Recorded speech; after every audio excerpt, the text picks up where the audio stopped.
Arthur Abraham retains his WBO super middleweight world title with a 12-round split decision win over Martin Murray. Very predictable. This, in my opinion, was always going to be the most likely outcome. It's extremely difficult to get a decision over Arthur Abraham over in Germany. He's one of the darlings of Sauerland Sauerland Promotions.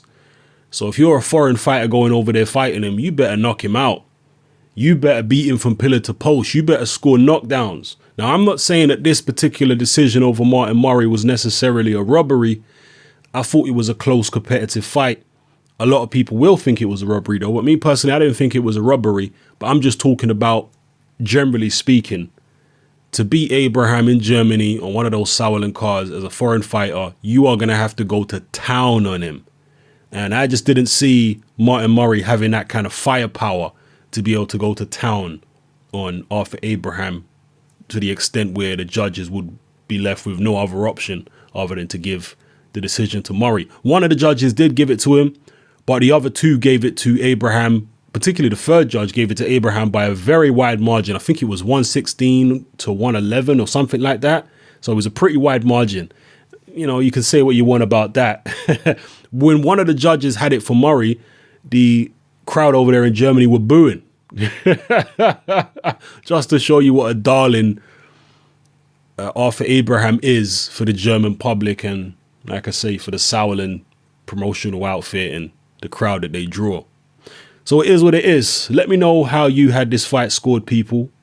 Did you, like me, expect this result? It's really difficult to expect any other type of result unless you've got a fighter going in there who's a big puncher who has an opportunity, or a possible opportunity to stop Abraham or literally beat the crap out of him. And Abraham has been stopped. Remember in one of the Stieglitz fights, he was stopped.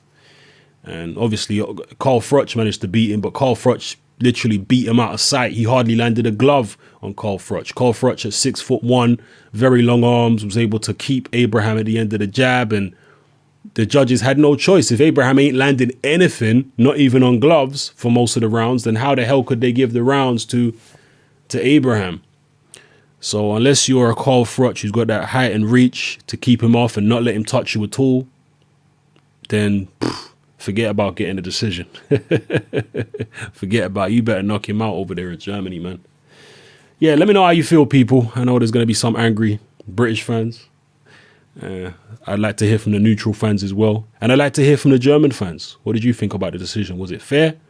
Like I say, personally, I think it was a close fight. A split decision, I can't argue with a split decision, but I do think that the scorecards, particularly the third judge's scorecard, was wide. All right? Let me know how you feel. Satman, I'm out.